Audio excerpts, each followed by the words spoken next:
আসসালামু আলাইকুম। আজ আমি তোমাদের জন্য নতুন একটা হেয়ার প্যাক নিয়ে এসেছি। আজকের যে হেয়ার প্যাকটি এটি আমাদের মূলত চুল পড়ার সমস্যা সমাধানে অনেকাংশে সহায়তা করবে এবং কি এর সাথে সাথে নতুন করে চুল গজানো এবং কি চুলকে সিল্কি করতে অনেক সাহায্য করবে এই প্যাকটি। কারণ এই প্যাকের মধ্যে আছে মেথি, দধি এবং কি ডিম। আমরা সবাই জানি মেথি আমাদের চুলের জন্য কতটা গুরুত্বপূর্ণ এবং কার্যকরী উপাদান।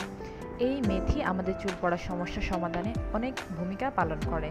এর সাথে সাথে খুশকি দূর করতে কিন্তু অনেক সহায়তা করে, আর অকালপক্কতা রোধ করতে কিন্তু অনেক সহায়তা করে। নতুন করে চুল গজাতেও কিন্তু মেথি অনেক সাহায্য করে। আর আছে ডিম। ডিম তো আমরা সবাই জানি যে ডিম আমাদের চুলের জন্য একটা ন্যাচারাল কন্ডিশনার হিসাবে ব্যবহৃত হয়। এই ডিম যখনই চুলের মধ্যে ইউজ করা হয় তখনই কিন্তু চুল অনেক বেশি সফট দেখা যায় এবং কি আমাদের চুলের মধ্যে একটা বাউন্সি ভাব দেখা যায়। আর আমরা সবাই তো জানি যে ডিম একটি ভালো প্রোটিনের উৎস। সেদিক থেকে কিন্তু ডিমটি আমাদের চুলের ভেতরে আমাদের স্কাল্পের মধ্যে প্রোটিনের যে অভাবটি থাকে এই অভাব পূরণ করতে অনেক সাহায্য করে।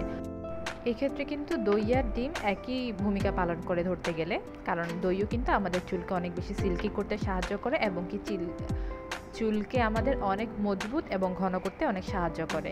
আর ডিম আর দধি যদি একসাথে মিশিয়ে আমাদের চুলে ব্যবহার করা হয় সেক্ষেত্রে দেখা যায় যে আমাদের চুল অনেক বেশি ন্যাচারালি সিল্কি দেখায়। আমরা বাজার থেকে যে সমস্ত কন্ডিশনার কিনে ব্যবহার করি সেটা তো আসলে সবসময় অথেন্টিক হয় না। আর বাইরের জিনিস আর ঘরের তৈরি জিনিসের মধ্যে একটা পার্থক্য থেকেই যায়। তো আমরা যদি এই প্যাকটি নিয়মিত সপ্তাহে 1 থেকে 2 বার ব্যবহার করি, আমরা একবারই ব্যবহার করতে পারবো, কারণ আমরা অন্যান্য প্যাকগুলো যাতে ব্যবহার করতে পারি ঠিক তেমনিভাবে আমরা রুটিন করে যদি ব্যবহার করি তাহলেই দেখা যাবে যে আমাদের চুলকে এটি অনেক বেশি সিল্কি করেছে আর নতুন করে চুল গজাতে অনেক সাহায্য করেছে। তোমরা চাইলেই ব্যবহার করে দেখতে পারো, ইনশাল্লাহ আশা করি তোমরা 100% ফল পাবে। এখানে আমি মেথি নিয়েছি। মেথিটি আমি ওভারনাইট পানিতে ভিজিয়ে রেখেছিলাম। পানিতে ভিজিয়ে তোমরা বাইরে রাখতে পারো, চাইলে ফ্রিজেও রাখতে পারো। রাখলে এটি দেখবে সকালবেলায় খুব নরম হয়ে গেছে। আর আমি এখানে নিলাম টক দই। তোমরা এখানে মিষ্টি দই না টক দই নিবে। এটা তুমি ঘরে তৈরি করতে পারো, আবার চাইলে বাইরে থেকে কিনেও আনতে পারো।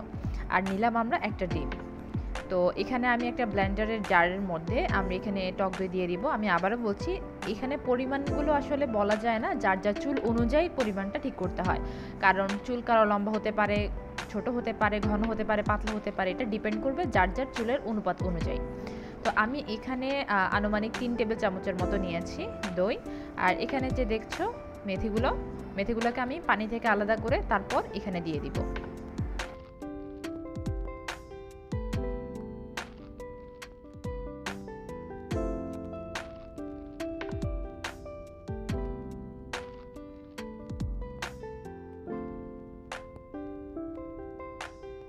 আচ্ছা, এখানে যে তোমরা মেথি যে অবশিষ্ট পানিটা দেখতে পাচ্ছ, এই পানিটা আমি চুলে দিব, তবে এখন দিব না। এই পানিটা দিব আমি গত ভিডিওতে একটা চুলের জন্য ন্যাচারাল কালার করার জন্য একটা লিকুইড তৈরি করেছিলাম, ওই পানির সাথে একসাথে মিশিয়ে তারপর আমি দিব। আর এই উপাদানটি দিব আমি যখন আমার গোসল করা শেষ হয়ে যাবে, আই মিন আমার চুলে ধোয়া শেষ হয়ে যাবে, তখন এই উপাদানটি আমি চুলের মধ্যে দিয়ে তারপর বেরিয়ে আসবো।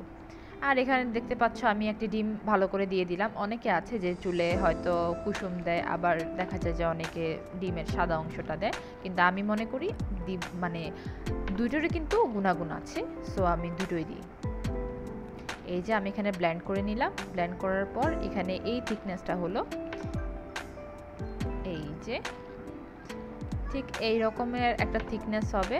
এই থিকনেসটা তোমাদের চুলের জন্য পারফেক্ট হবে, কারণ চুলের থেকে আর ঝরে পড়ার কোনো ঝামেলা থাকবে না, আর ভালোভাবে এটা আঠালোভাবে চুলের সাথে মিশে যাবে। তো এক্ষেত্রে তোমরা এটি অবশ্যই প্রিজারভেটিভ করে রাখতে পারো। সেটা ক্ষেত্রে তোমরা সপ্তাহখানিকের মতো এটা ফ্রিজে রাখতে পারো, ফ্রিজে রেখে ব্যবহার করতে পারবে, কোনো সমস্যা নেই। তবে এয়ারটাইট একটা বক্সে রাখতে হবে যাতে বাতাস না লাগে, তাহলে কিন্তু এটা শুকিয়ে যাওয়ার সম্ভাবনা থাকে। আজকে এ পর্যন্তই। আল্লাহ হাফেজ।